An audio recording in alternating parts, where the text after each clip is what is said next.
নমস্কার, শুরু করছি হট সিট। আজ হট সিটের প্রথম এপিসোড, আর এই প্রথম এপিসোডেই বড় চমক। স্টুডিওতে মুখ্যমন্ত্রী মমতা বন্দ্যোপাধ্যায়, একদম সরাসরি লাইভ। মাননীয় মুখ্যমন্ত্রী, 24 ঘন্টা স্টুডিওতে আপনাকে স্বাগত। আচ্ছা, তোমরা আমাকে মুখ্যমন্ত্রী মুখ্যমন্ত্রী না বলে মমতাদি বলতে পারো তো? মমতাদি, 24 ঘন্টা স্টুডিওতে আপনাকে স্বাগত। থ্যাংক ইউ, আপনাদেরও অনেক ধন্যবাদ আমাকে আমন্ত্রণ জানানোর জন্য। Thanks to all of you. দিদি, ভোটের বাদ্যি বেজে গেল আজকেই। তৃণমূল কতটা তৈরি? মানুষ যেখানে তৈরি সেখানে তৃণমূল তৈরি থাকবে, এটা খুব স্বাভাবিক। এবং আমরা একটু এগিয়ে, এটা আমি বলতে পারি এই কারণে, এই কাজটা আমরা মানুষের কাছ থেকেই শিখেছি। কাজ কখনো ফেলে রাখতে নেই, কাজ সবসময় কাজের আগে, কাজ যাতে এগিয়ে যায় এটাই আমাদের কাজ।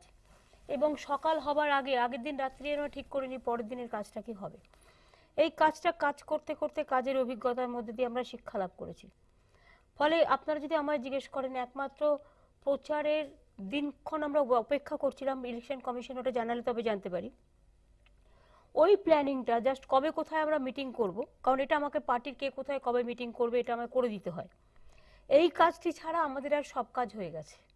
মানে ধরুন, যদি আপনারা আমায় জিজ্ঞেস করেন ম্যানিফেস্টো ইজ অলসো রেডি। আমরা আগামী ফ্রাইডে, আমি শুক্রবারটা একটু প্রায়োরিটি দিই, কারণ শুক্রবারটা হচ্ছে মা দুর্গার দিন, শিবেরও দিন, কেউ কেউ বলে সন্তোষী মাতারও দিন, আবার ওটা জুম্মাবার, আবার ফ্রাইডে আমার গুরুদ্বারায় বলুন, গির্জায় বলুন, ইট ইজ ফর অল। ফ্রাইডেটা আমি একটু প্রায়োরিটি দিয়ে প্রেফার করি। সুতরাং এই শুক্রবার আজকে আমরা ক্যান্ডিডেট লিস্ট ঘোষণা করলাম।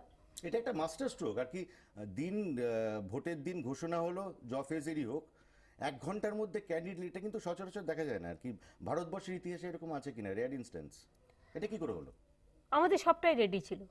দেখুন, অনেকে তৃণমূল কংগ্রেসকে বাইরে থেকে ভাবে হয়তো ছোটোখাটো দু একটা ঘটনা নিয়ে, আজকাল তো পাড়ার ঘটনাতেও তৃণমূলকে জড়িয়ে দেয়, কিন্তু সেটা হয়তো কোনো একটা সমর্থক হলো বা পাড়ায় পাড়ায় ঘটনা ঘটলো, যদিও আমি মনে করি একটাও ঘটা উচিত নয়, বাট কখনো কখনো এটা আমরাই জানি না কে তৃণমূলের নেতা, কিন্তু সব আপনারা তো কথায় কথায় তৃণমূলের নেতা আবার বলে দেন, তাদের সাথে তৃণমূলের সম্পর্কও হয়তো নেই, সেটা আলাদা ব্যাপার। বাট তৃণমূল কংগ্রেসের একটা বিউটি হচ্ছে, যেটা আমি বারবার বলি, যে আমাদের 99% ওয়ার্কার্স অ্যান্ড লিডার, তারা, আমরা সত্যি গর্বিত তাদের জন্য। দেখুন, এই যে গত 15 দিন ধরে আমরা কিন্তু কনসাল্ট করেছি, আমার জেলার অবজারভার আছে, জেলা প্রেসিডেন্ট আছে, তাদের সাথে কথা বলে, ইভেন ধরুন যাদের আমরা সিট দিতে পারবো না তাদেরও কিন্তু 2-3 জনকে বাদ দিয়ে, যদি বলেন 2-3 জনের সাথে ইচ্ছা করে কথা বলা হয়নি, এটা পার্টির ডিসিশন। বাদ বাকি কিন্তু সবাইকে বলেও নেওয়া হয়েছে, যদি কাউকে আমরা শিফট করেছি সেটাও কথা বলে নিয়েছি, এবং যাদের আমরা দিতে পারবো তাদের সাথেও কথা বলে নিয়েছি। অর্থাৎ আমাদের সবটাই রেডি ছিল। এবং যেহেতু আমরা জেনেছি আজকে দুপুরবেলায়, আপনাদেরও খবর দেওয়া হয়েছে বেলা 1টার সময়, আমরা জেনেছি 12টা 12:30 নাগাদ যে 3টের সময় ইলেকশন কমিশন এটা নির্ঘণ্ট অ্যানাউন্স করবেন। এই জন্য আমরা 4টের সময় করেছি ইলেকশন কমিশন অ্যানাউন্স হওয়ার সাথে সাথে। এবং আজকে আমরা এটাও জানিয়ে দিয়েছি আমাদের ম্যানিফেস্টো রেডি আছে, আমরা আগামী ফ্রাইডে বেলা 4টে বুথ, করে দেবো। 77,000 বুথ, এই বুথগুলোকে তো সামলানো চারটিখানি কথা না, সেটাও কি আপনারা তৈরি? আমাদের ওয়ার্কাররা আমাদের দলের সবচেয়ে বড় সম্পদ, এবং সেক্ষেত্রে আমাদের ওয়ার্কাররা সবাই তৈরি।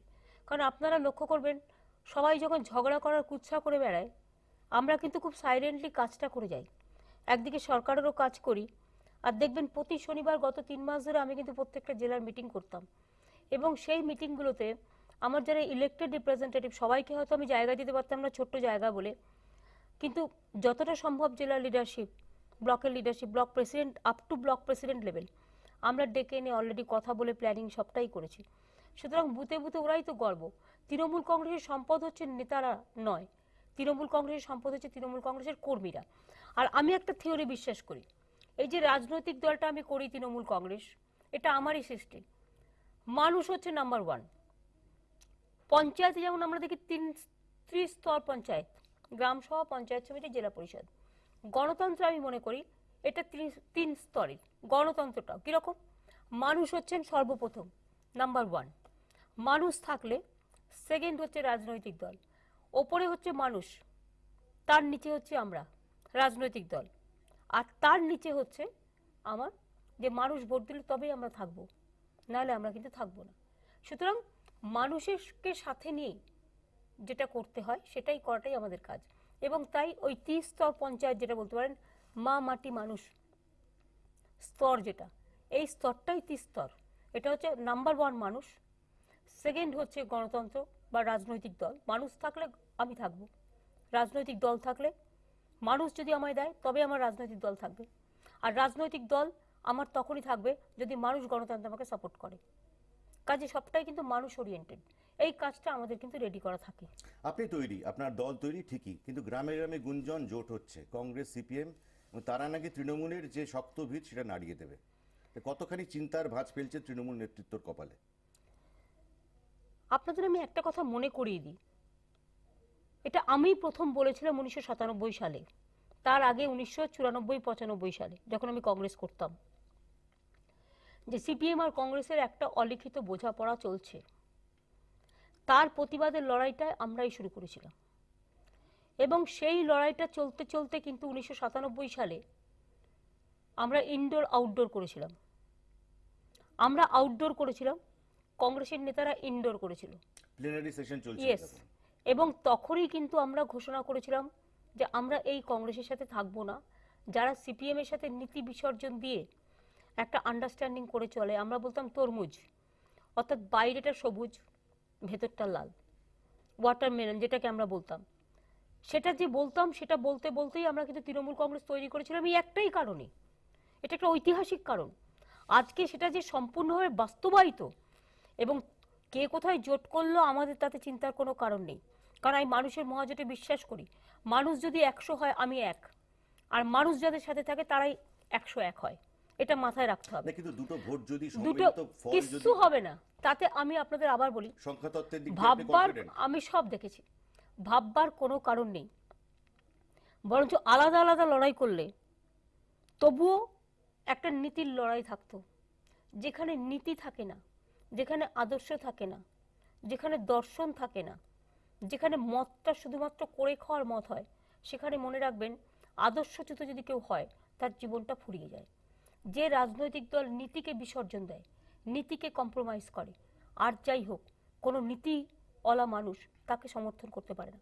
বামফ্রন্ট খারাপ হোক ভালো হোক, বাম নীতি কেউ সাপোর্ট করুক না করুক, আমিও বামফ্রন্টের অনেককে ভালোবাসি।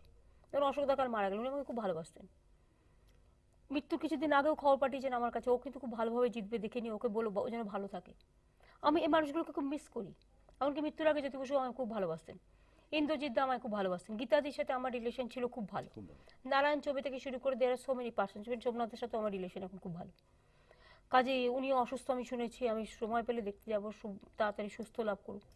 সেটা নয়, কথা হচ্ছে বামপন্থীর একটা আদর্শ, আমাদের একটা আদর্শ, বিজেপির একটা আদর্শ। আমি বিজেপিকে সাপোর্ট করি না, তার কারণ হচ্ছে ওদের সাম্প্রদায়িক রাজনীতি, কমিউনাল পলিটিক্স। আমি বামফ্রন্টকে সমর্থন করি না, তার কারণ বামপন্থী সবাই খারাপ, এটা আমি বলবো না, আমি কোনোদিনই বলি না। কিন্তু যে অত্যাচার ওরা করেছে 34 বছর ধরে, সর্বনাশ করে দিয়ে গেছে নেগেটিভ পলিটিক্সে, সেটা আমি সাপোর্ট করি না। আর কংগ্রেসের প্রবলেম হচ্ছে, কংগ্রেস কখনো সিপিএম, কখনো বিজেপি, কেরালায় সিপিএম এর বিরুদ্ধে লড়াই করছে আর বাংলায় সিপিএম এর সাথে জোট করছে। এই নীতিটা আমি বুঝতে পারি না। কিন্তু উত্তরবঙ্গে তো ওদের যথেষ্ট শক্তি আছে, সেখানে কি আর তৃণমূলকে শক্তি কি বিব্রত চিরকাল করবে? থাকতে পারে? কোথায় আছে? আছেটা কোথায়? এবার আপনাদের যদি আমি বলি, দক্ষিণবঙ্গে মুর্শিদাবাদ, মালদা, এবার দিনাজপুর, যদি আপনাদের আমি বলি, জলপাইগুড়ি। মুর্শিদাবাদ সিটটা উল্টে যাবে, তাই মালদাটা উল্টে যাবে। ওই জোটটা করছে কেন? তার কারণ কারণ অধীর একটাই, চৌধুরীর গড়ের পতন হবে।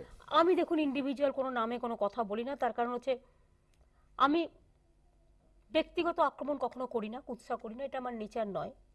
আমি পলিটিক্যালি বলবো, সত্যি যদি কেউ যদি শক্তিশালী হয় তাহলে সে জোট করবে কেন?